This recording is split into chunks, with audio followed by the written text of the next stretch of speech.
To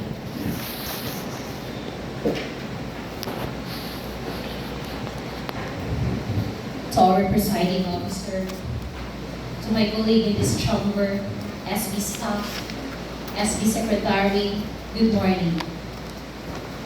I rise today to express my concern regarding the proposed annual budget for calendar year 2025. Specifically, I'd like to address the significant figures in the annual Cultural Development Plan Fund allocation amounting to 6 million from last year's amount 2.7 million. More than 100% ang nag-increase. While I appreciate the executive's commitment to promoting culture and arts, I believe it is essential to clarify the rationale behind this significantly very high increase. As we strive for a more prosperous and inclusive society, it is crucial that we ensure our budget allocations are aligned with our priorities. The proposed 2025 annual budget of 320 million pesos with a focus on education, healthcare, and social protection is a step in the right direction.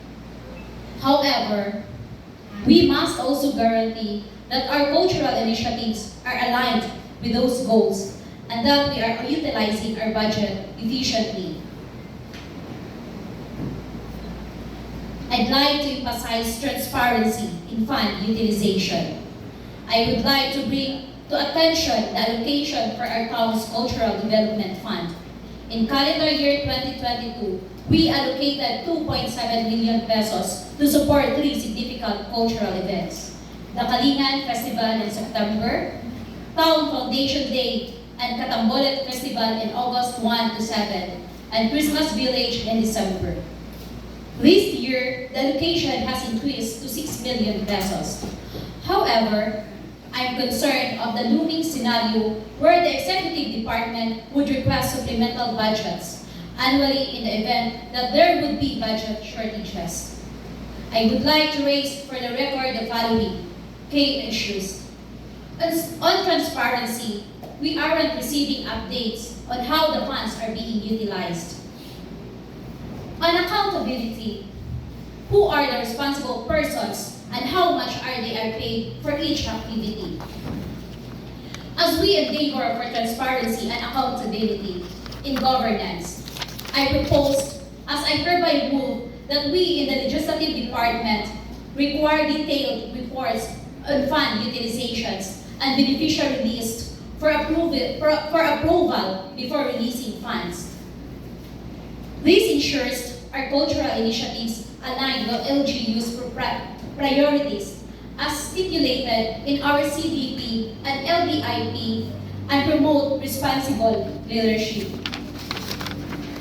To the road network, allocation totals 17,480,110 and 60 million pesos, divided among the Mayor's Office MOOE, with 4 million pesos, MDRRM with 2 million pesos, and 20% EDF with 11,480,110 pesos.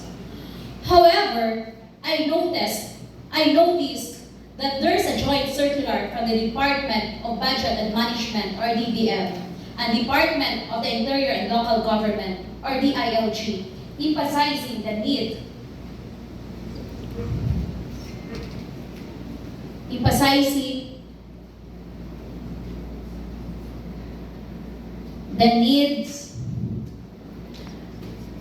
specific areas of implementation for road network budget allocations.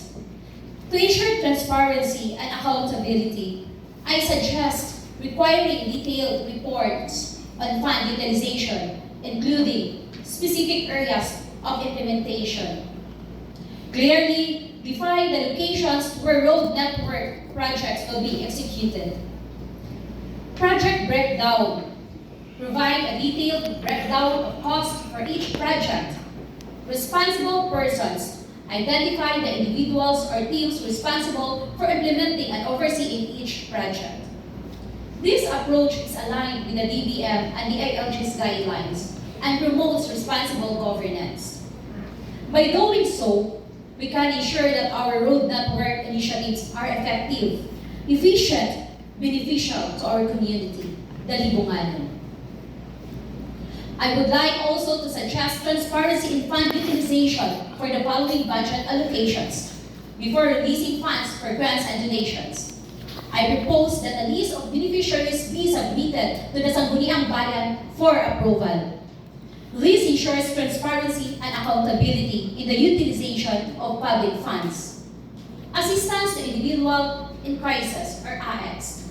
The same requirements should apply to the utilization of AX funds, which provides integrated services to individuals and families in crisis situations. Now, what is the benefits of transparency? Ensures that funds are allocated to legitimate beneficiaries. Libungan para sa libungan. Kwarta sa libunganon para sa libunganon. Prevent misappropriation of public funds. Foster accountability and good governance. Finally, Mr. Presiding Officer and honorable colleagues, let us work together to ensure that our budget allocations align with our LGU's priorities and promote transparency and accountability. I raise this matter not to block nor delay the passage of our budget ordinance, but as a part of our duty as legislators or elected municipal officials to make sure that we have to be prudent, transparent, and responsive to the budget because this is the money of the people. Thank you, Mr. Presiding Officer. Thank you, Councilor